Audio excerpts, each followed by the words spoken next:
Welcome to the How-To Factory, the channel where we reveal how some of the most iconic foods and drinks are made.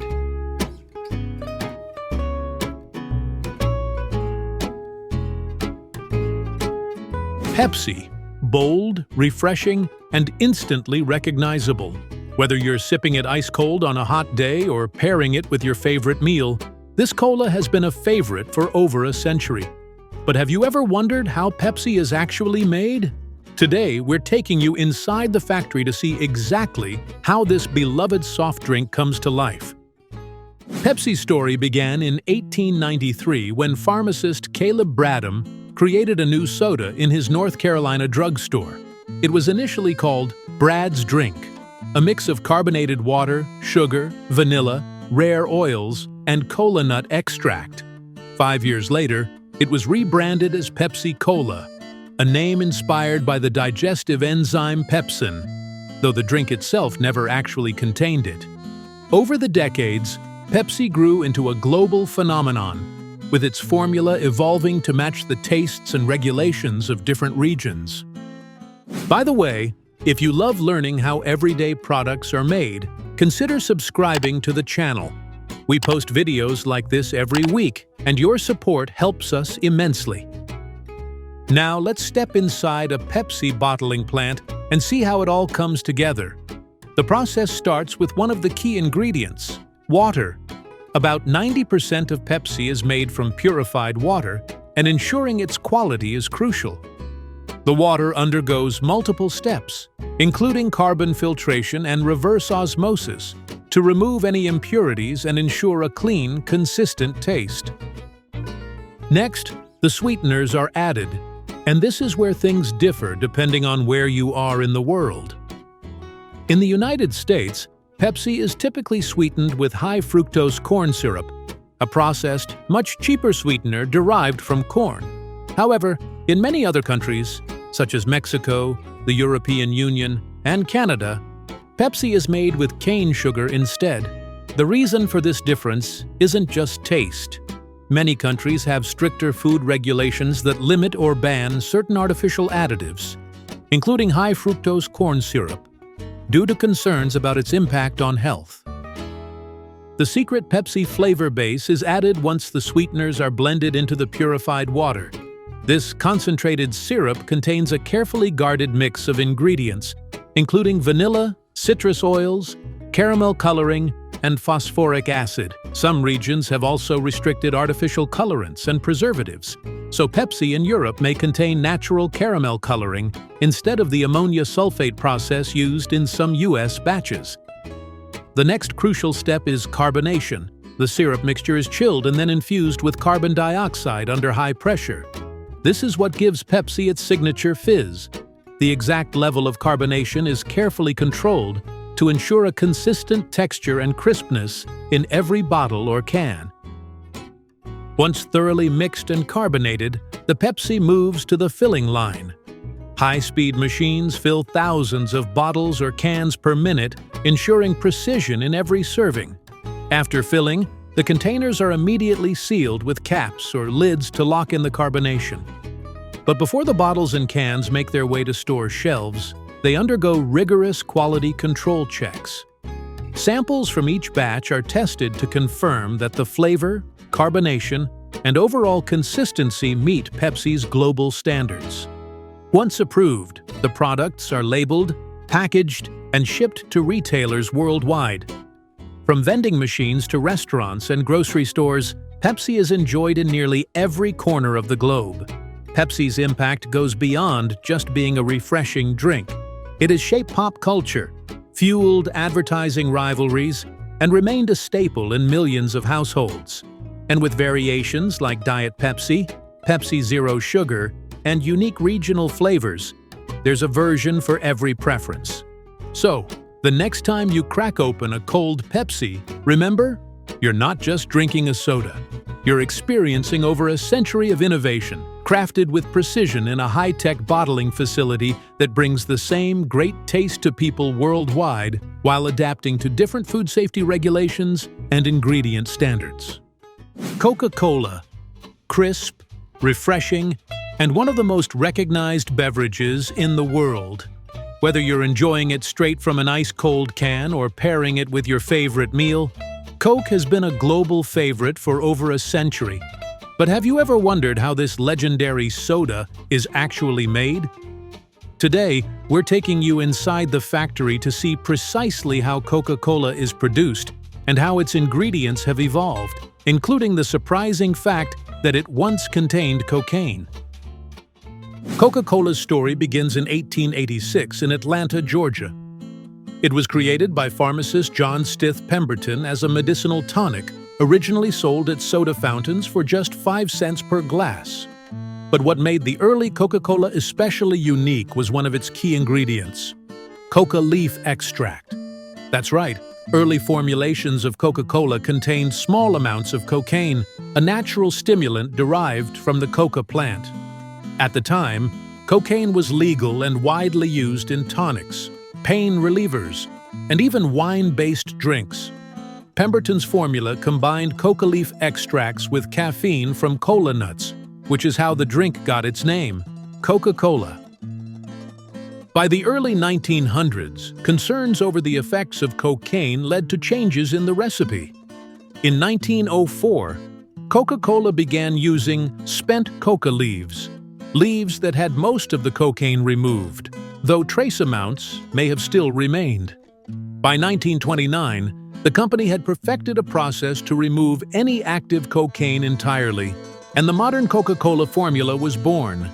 However, even today, Coca-Cola still uses coca leaf extract in its syrup, though it's been fully decoconized before being added.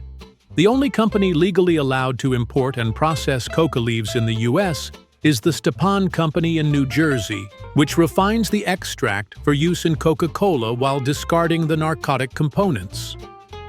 By the way, if you love learning how everyday products are made, consider subscribing to the channel. We post videos like this every week, and your support helps us immensely. Now, let's step inside a Coca-Cola bottling plant and see how it all comes together. The process starts with water. Coca-Cola is about 90% water, making its purity essential. The water undergoes an extensive filtration process, including reverse osmosis and carbon filtration, to remove any impurities and ensure the perfect base for the drink. Next comes the sweetener, and this is where Coca-Cola varies across the globe. In the United States, most Coca-Cola is sweetened with high fructose corn syrup, a processed, much cheaper sugar substitute derived from corn. However, in many other countries, such as Mexico, much of Europe, and parts of South America, Coca-Cola is made with real cane sugar instead. The difference isn't just about taste. Many countries have stricter food regulations that either ban or discourage high fructose corn syrup due to health concerns, leading Coca-Cola to adapt its formula based on regional laws and consumer preferences. Once the sweetener is mixed into the purified water, it's time for the secret Coca-Cola syrup. This ultra-concentrated formula is the heart of the drink. It contains a blend of caramel coloring, vanilla, cinnamon, citrus oils, and phosphoric acid, which gives Coke its slight tangy bite. The exact recipe is a closely guarded secret, stored in a vault in Atlanta, and only a handful of people know the entire formula. One ingredient that has changed over time is caffeine. Originally derived from kola nuts, modern Coca-Cola uses synthetic caffeine in most regions. Some countries regulate caffeine levels in soft drinks, meaning the amount of caffeine in your Coke might differ slightly depending on where you buy it. Now comes carbonation, the step that gives Coca-Cola its signature fizz. The liquid mixture is chilled and infused with carbon dioxide gas under high pressure. This creates the tiny bubbles that make Coke so refreshing and crisp. The level of carbonation is precisely controlled to match Coca-Cola's standard taste worldwide. Once thoroughly mixed and carbonated, the Coca-Cola is ready for bottling. High-speed machinery fills thousands of bottles and cans per minute, ensuring each one gets the exact right amount of soda. Immediately after filling, The bottles and cans are sealed with caps or pull tabs to lock in the carbonation. Before the drinks are shipped out, every batch undergoes strict quality control. Samples are tested to ensure the flavor, carbonation, and consistency meet Coca-Cola's global standards. After passing inspection, the bottles and cans are labeled, packaged, and sent to retailers worldwide. Coca-Cola isn't just a drink. It's a cultural icon. It has shaped advertising history, fueled debates in the cola wars against Pepsi, and even influenced holiday traditions with its famous red-suited Santa Claus ads. With billions of servings consumed daily, Coca-Cola remains one of the most successful beverages of all time.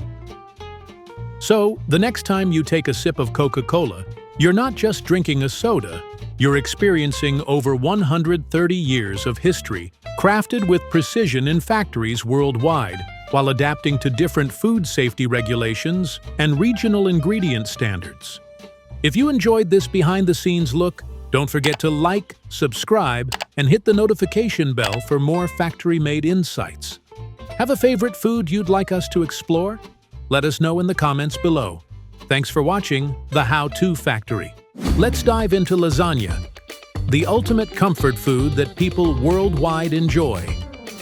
Known for its layers of pasta, rich sauces, and melted cheese, lasagna is a timeless classic that can be served for casual dinners or special occasions. But how is this delicious dish made on a large scale in factories? Let's explore the fascinating process of creating factory-made lasagna, where culinary tradition meets cutting-edge technology. Lasagna traces its origins back to ancient Rome, where a dish called lasagna was made using thin sheets of dough layered with meat and sauce. Today's modern version took shape in Italy, with regional variations adding unique flavors and ingredients. Traditionally, lasagna is made by hand, but the demand for convenience and ready-to-eat meals has led to large-scale factory production, allowing families to enjoy this dish with minimal effort. The lasagna-making process begins with the production of pasta sheets. Factories use a simple yet precise recipe of semolina flour, water, and sometimes eggs, mixed in large industrial dough mixers. The dough is kneaded until smooth and elastic, then fed into large rollers that flatten it into thin sheets. These sheets are cut to the exact dimensions required for the lasagna trays. Once cut, the pasta is either lightly steamed or briefly boiled to soften it, making it easier to layer and cook later. The sauces are the heart of any lasagna, and factories prepare them in massive batches to ensure consistency. The traditional meat sauce, or ragu, starts with browning ground meat, usually beef or pork, in large industrial kettles. This is followed by adding onions, garlic, tomatoes, and a blend of herbs and spices to create a rich, flavorful sauce. Simultaneously, a creamy bechamel or cheese sauce is prepared by blending butter, flour, and milk with cheese in heated vats. These sauces are simmered to achieve the perfect texture and taste. For many, cheese is what makes lasagna truly irresistible.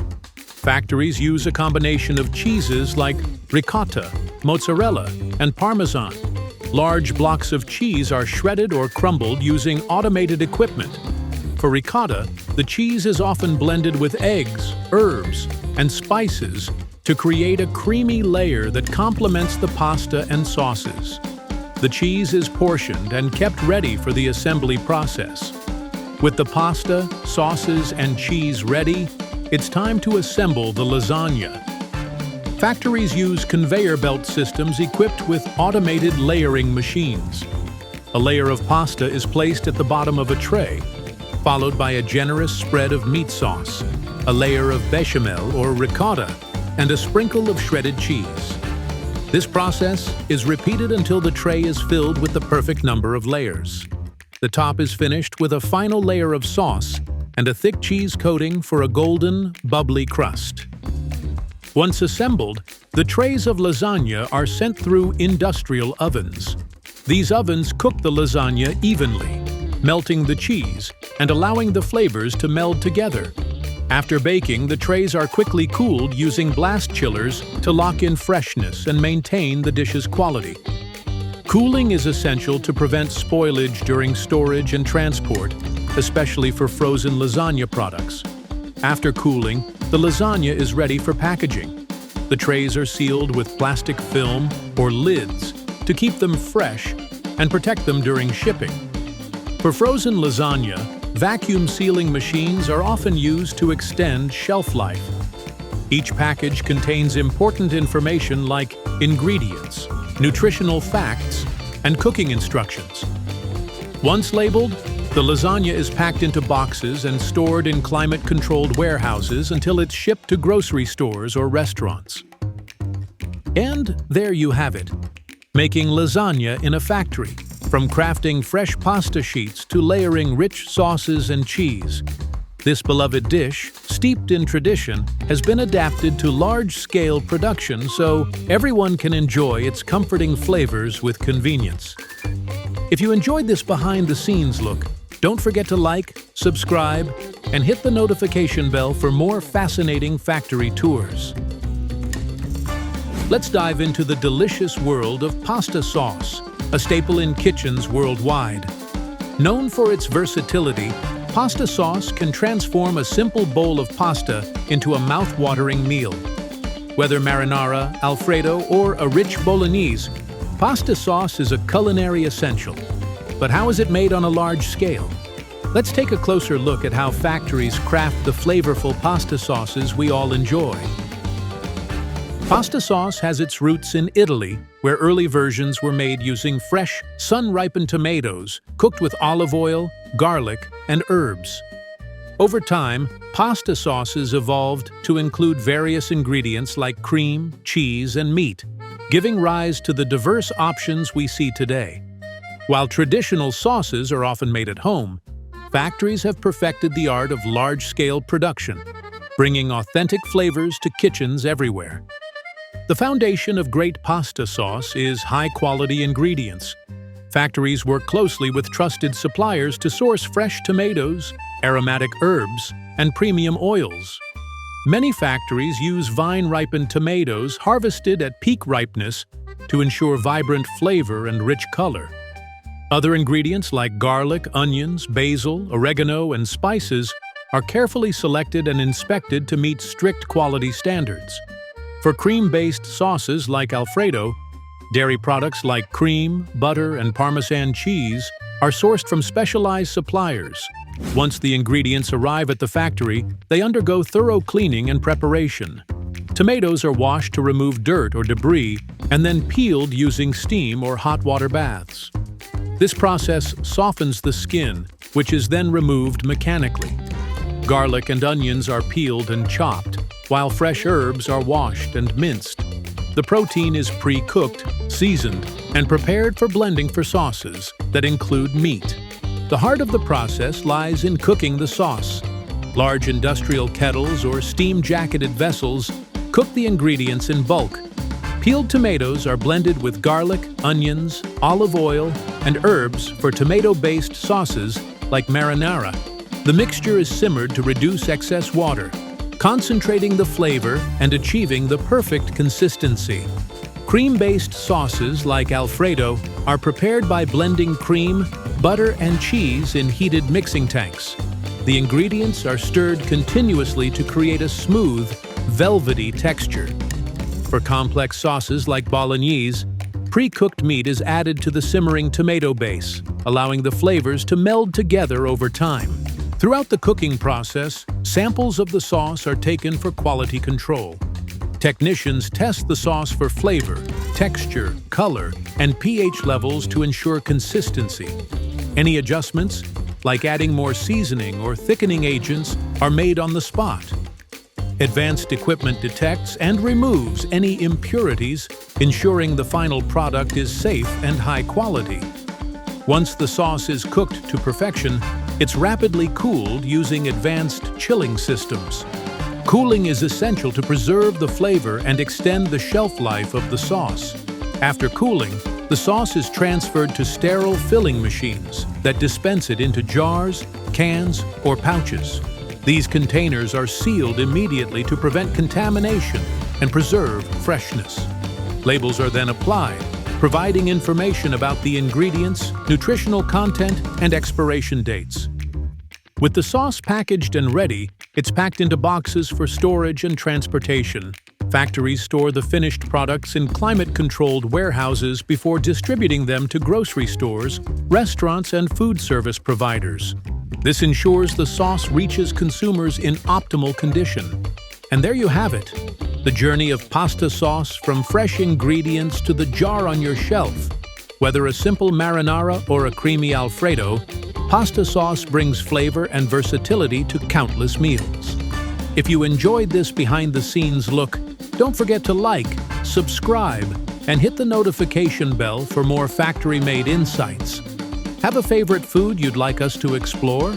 Let us know in the comments below. Thanks for watching The How-To Factory.